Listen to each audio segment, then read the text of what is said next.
Let's play Flamecraft, the solo version. This video is intended to watch and pause it whenever you need to as you're learning to play the game.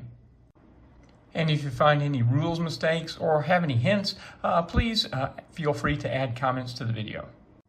To set up, get out the mat and put it in the middle of your play area. These are the shop cards. There are 6 of them that have a trumpet in the upper right corner and have a lighter colored back. The rest of them have a darker colored back with no trumpet in the corner. The town mat has 12 shop locations. You take the 6 starting shops and place them in any of the town locations that you want. If you're playing solo, an easy way to do this is have the shops overlap the printed area for the shop on the bottom, and on the top have it just above the mat. That way you can put the dragons and it won't get in the way of your reputation track. These are the fancy dragons. Just like the shops, there's 6 starting dragons that have a lighter back and have a trumpet in the upper right area. Notice that each shop has a good in the upper left-hand corner, and for the starting shops, they have the trumpet in the lower left-hand side as well. And so we're going to put the starting dragon with the matching good in the lower left-hand side of the shop. You can note that each of the dragons has their own name, but dragons of the same type have the same ability on the bottom. When you're setting up, you'll always use the starting shops, but if you're playing solo, there's a couple of options that you have with respect to starting or setting up your shops and your fancy dragons. The final reputation that you gain does depend upon the fancy dragons that you encounter and the shops that you encounter.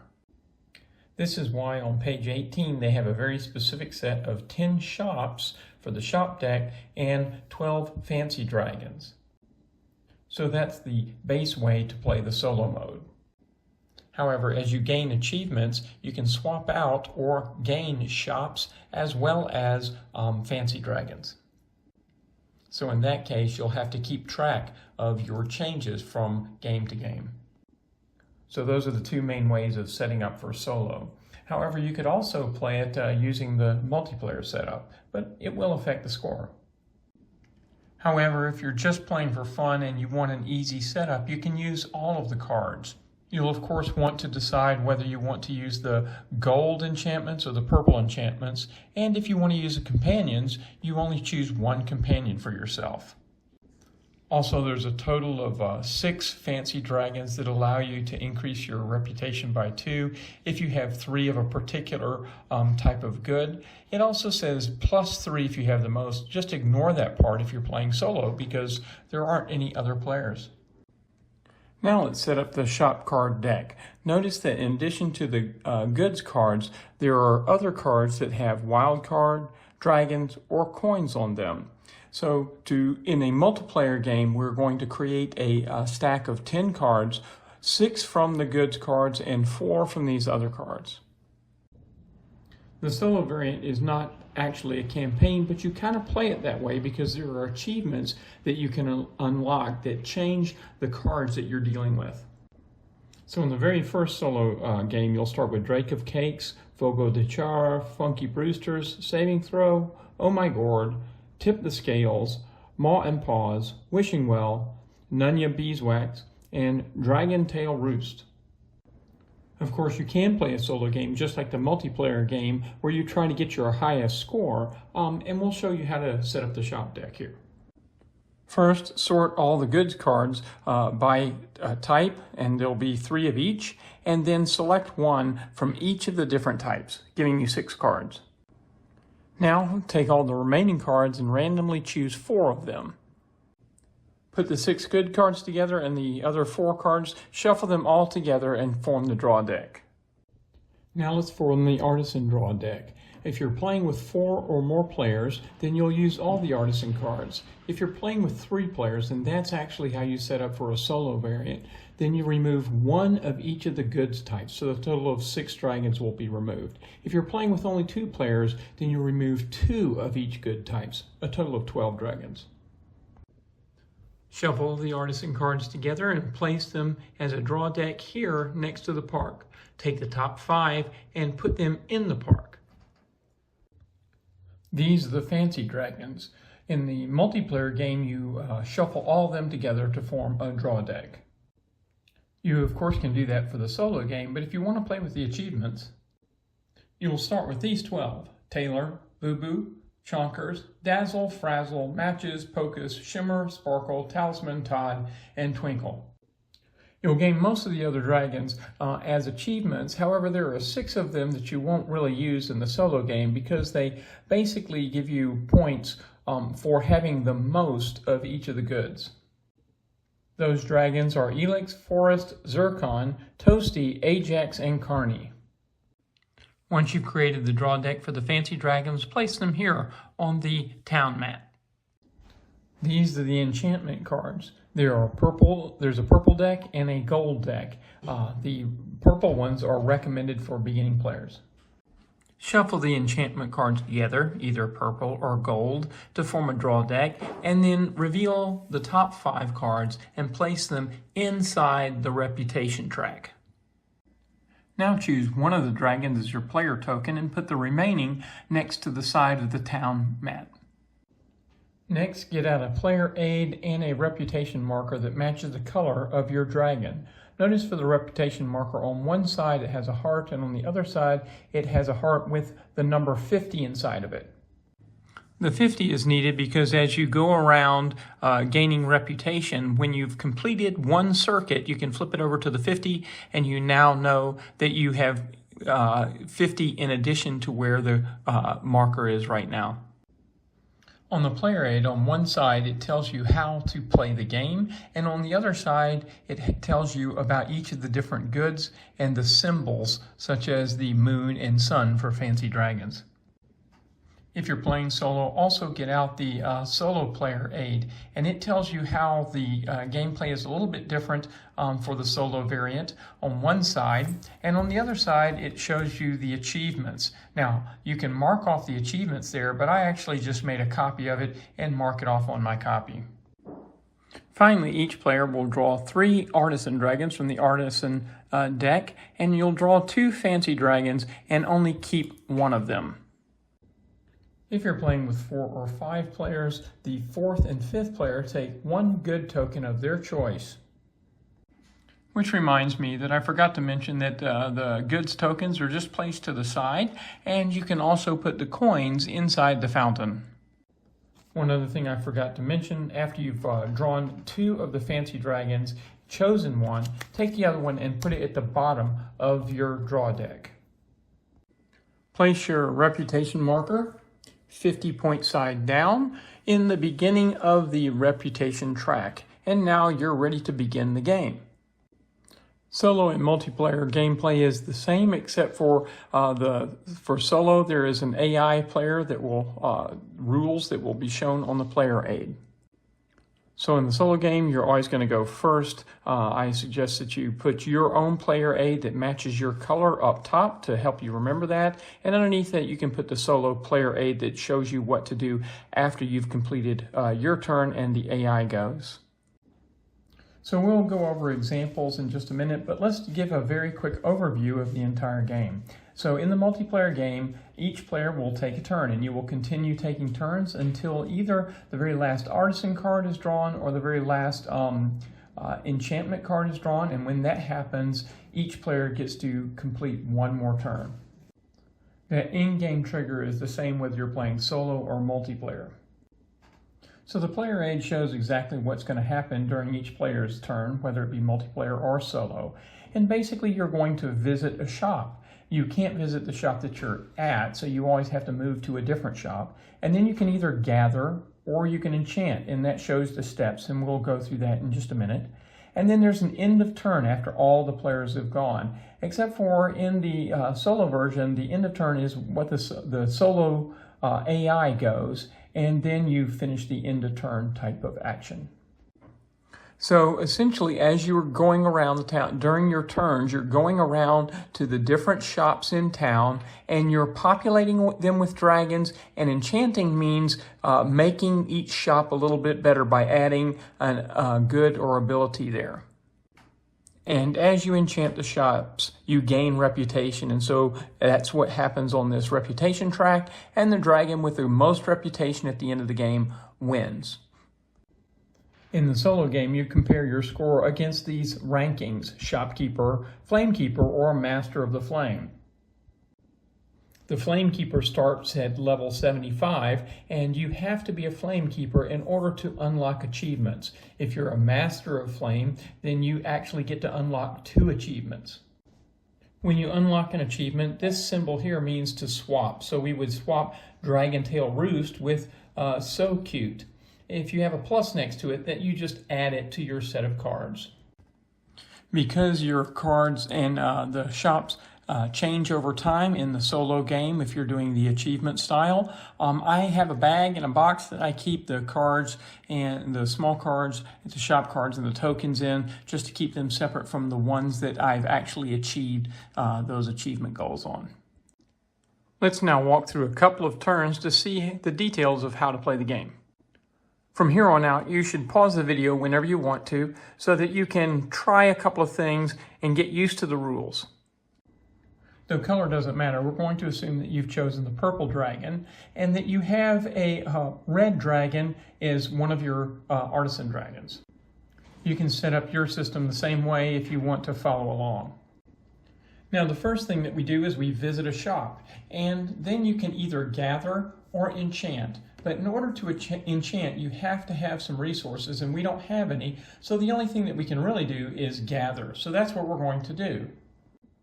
Now, we can visit any shop we want, but we're going to visit Critical Roles. So we place our dragon token there at the shop, and we will gain some rewards. And those rewards are shown in the upper section of the shop.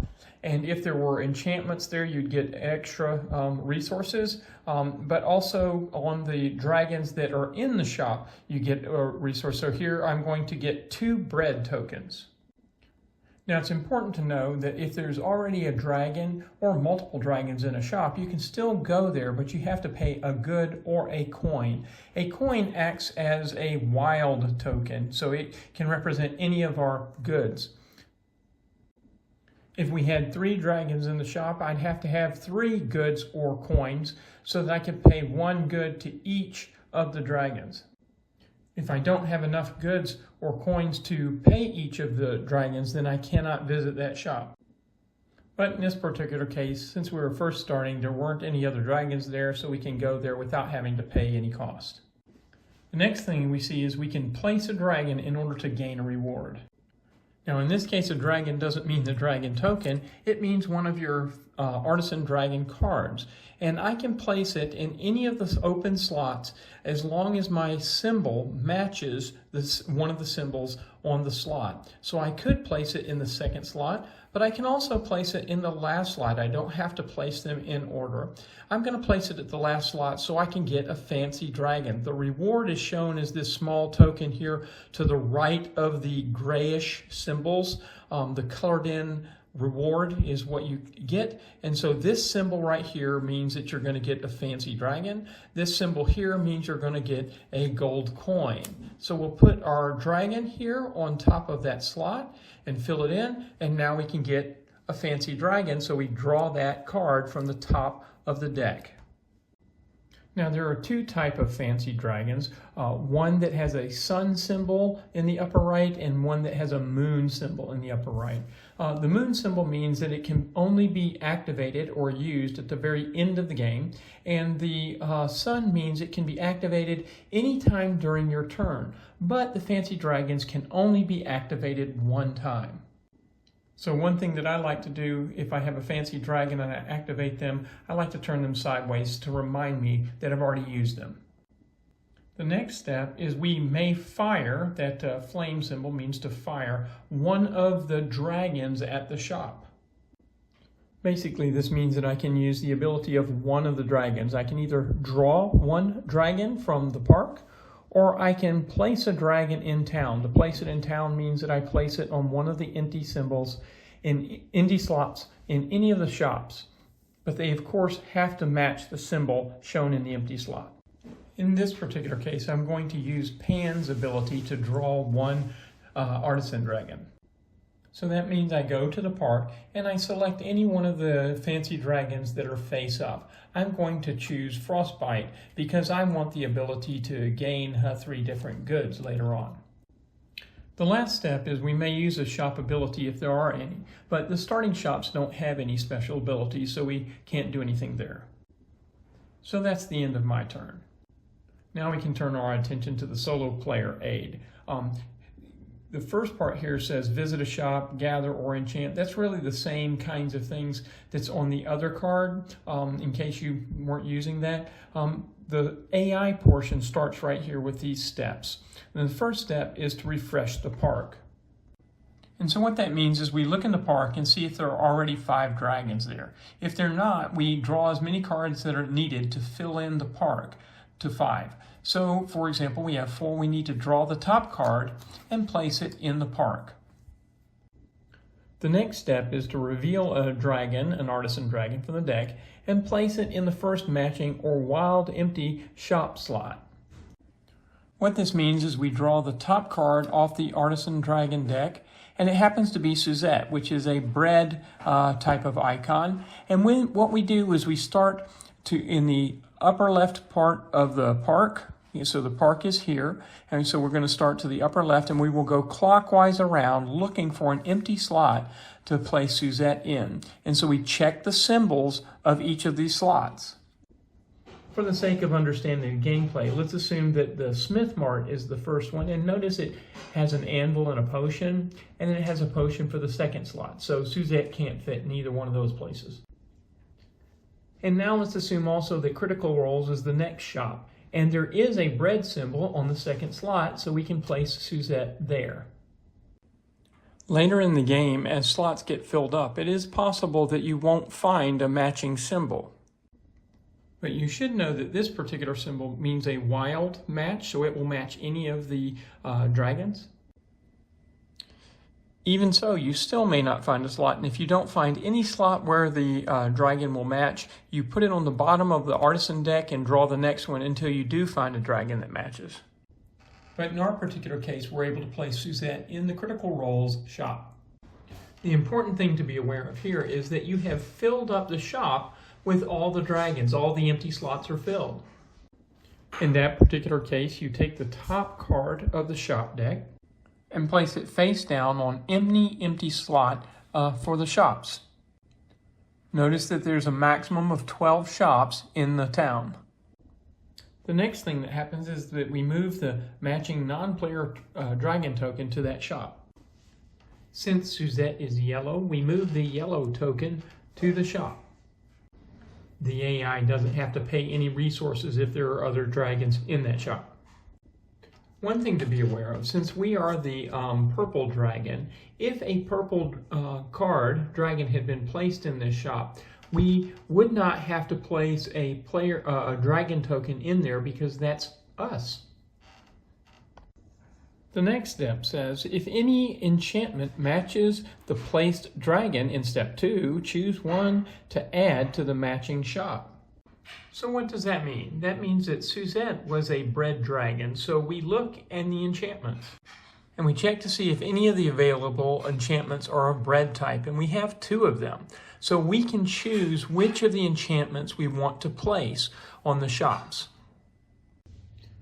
Now, if we look at these, one of them rewards you 6 hearts if you pay these resources, and another one rewards the number of hearts based on the number of sets of leaf and crystals that you have.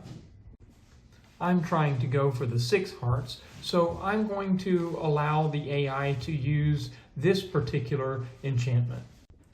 Now, in the beginning of the game, there's only one shop matching each different good type, but in the later games, there may be more than one matching, including wild cards. So in this particular case, this particular enchantment can match either Critical Roles or Nunya Beeswax because that's a wild card icon. So I can then put the enchantment at any location. Even though this is the AI's turn, the player chooses where to place the enchantment. To place the enchantment, we place it underneath the shop card so that the token is right above the icon here. And that means the next time that we would come to this shop, we gain goods for the enchantment, the shop, and any of the dragons. Now, one thing to notice about the wild icons is that they can match any of the enchantments. So we could have different types of enchantments placed at Nunya Beeswax. However, no shop can have more than 3 enchantments. So even though this enchantment matches Nunya Beeswax because it's a wild card, it cannot be placed here because there are already 3 enchantments. One other thing to point out, just to make sure it's clear, in this particular case, we place Suzette at critical roles. And so Suzette's type matched the same thing as critical roles and also as the enchantment. So you might think that they all have to match, but that's not quite correct. It's possible that Suzette could have been placed at a different place, such as Hello Nursery. Notice that there is a bread icon there, so Suzette could have been placed there. And even though Suzette does not match the icon of the shop, the enchantment that we will have to place is based upon Suzette, not the shop. So we could still do the enchantment of empanadas, but we couldn't place it on the Hello Nursery. Instead, we have to place the enchantment at a shop where the enchantment matches, such as, again, Critical Roles or Nunya Beeswax that has the wild card. But the dragon token has to go in the same location where the dragon was placed. The final step is to refresh the enchantments and expand the town with a maximum of 12 shops. Since there's an empty slot here because of the enchantment that was placed on critical roles, we can now draw the top card on the enchantment deck and place it there. So what does expand the town mean? Well, that means that in the case where you had filled a shop and placed a card face down in the town, you can now turn that card face up. And that completes the AI's turn, the complete of the round, and so now it's your turn to go again. So now that we've talked about how the turns work, let's focus on any of the details we haven't covered yet. We've already talked about gathering, so let's now talk about enchantment. So we need to choose an enchantment that matches the shop icon that we visited. In each of the enchantment decks, there are 18 cards, 3 for each of the 6 types of goods, and they look something like this. In order to enchant a shop, I have to visit the shop with a matching icon, and I have to have the resources or a wildcard coin in order to pay for those resources. So let's say that we want to do the Wraith Rose. Let's imagine that the resources we have are 3 crystal tokens, 2 iron tokens, and 1 coin. So even though we don't have a potion, we do have enough to be able to pay for the enchantment because we will use the coin instead of a potion. However, there's already a dragon in the Hello Nursery which we need to visit because we have to go to a shop that has a matching icon. Unfortunately, we don't have an extra resource, so we would not be able to go there and do the enchantment for this location at that time. However, let's imagine that we did have an extra resource that we can pay to the dragon that's there. It doesn't matter what the resource good is, and you can even use a coin if you'd like, and it just goes back to the main supply. In a multiplayer game, you would actually pay the good or the coin to the other player. So having paid the dragon, we can visit there. Then we pay the goods and coins necessary to pay for the enchantment. These go back to the main supply. Then I tend to put it to the side so I remember to resolve the card first. So in this case, we would get 6 hearts. And that just means that we move our reputation token up the number of spaces that are shown for the hearts. So we're not on the board yet, so we just go 1, 2, 3, 4, 5, 6. Now we can place the enchantment underneath the card, and the next time someone visits this shop, they will get an extra icon for a plant. However, the next step says that you may fire up any number of dragons at that shop. So in this case, there are 2 dragons and we can fire both of them up. So first we'll start with Twig, and that means we can give a good to any other player to gain 2 hearts, move up 2 spaces on the reputation track. Now, since there aren't any other players, you pay that resource, and it could be any good. You pay it to the main supply. Unfortunately, since we're out of resources, we can't fire up that dragon. But if we did have the resources to pay for that, we could move up the heart 2 spaces, and we can only do it once, because there's only one dragon with that ability in the shop. However, we have another dragon, and that says we can draw an artisan dragon. So we can pick any artisan dragon from the park that we want. This symbol would mean that you can move up 4 spaces on the reputation track, plus you can also draw 1 dragon from the artisan dragons in the park. This card means that you move up the reputation track based upon the number of sets that you turn in. So for example, if we turn in 1 set, we don't get any reputations moved up, but we will still get to fire 3 dragons. If we have 2 sets, then we can move up 2 spaces on the reputation track. 3 sets, 4 spaces, and 4 sets, we can move up 8 spaces on the reputation track. Now let's talk about shop abilities. Notice that you can only use a shop ability when you gather. You cannot use it when you do an enchantment. The shop abilities are shown here on the shop, and you just do whatever the ability says. If I visit a shop with a dragon icon, it means I can draw an artisan dragon from the park. And of course, I can collect the other goods for dragons that exist on the bottom. However, there are no enchantments that match dragons, so you cannot add enchantments to this shop. A similar thing is true if I visit shops that have the coin icon. I will gain resources if I gather, but I can't place an enchantment there. If you're using the yellow enchantments, they have a special symbol here with that means no coins. So you cannot use a coin to purchase this enchantment. So you have to use a crystal token, a potion token, and a plant token. We already mentioned that the game end is triggered when you draw the last artisan card or you draw the last enchantment card. Then each player gets to go 1 more turn. If you have any leftover coins, they can be used to pay for 1 movement up the resource track per coin. After you've turned in all your coins, then you can use any of the moon icon dragons, fancy dragons, to score extra points. And that means that you can't use coins for goods when trying to gain points for the fancy dragons. Cards with this kind of back are companion dragons. They're intended for the multiplayer game so that each player has a different ability. They're not officially to be used in the solo game because that would affect the scoring. Of course, there's nothing about their mechanics that prevents you from using them in the solo game. It's just that your score will be increased because they have increased ability. Near the back of the book, there's clarifications about the artisan dragons, the shops, and the fancy dragons. So that's it for this video. I hope you've enjoyed it and found it helpful. Enjoy playing Flamecraft.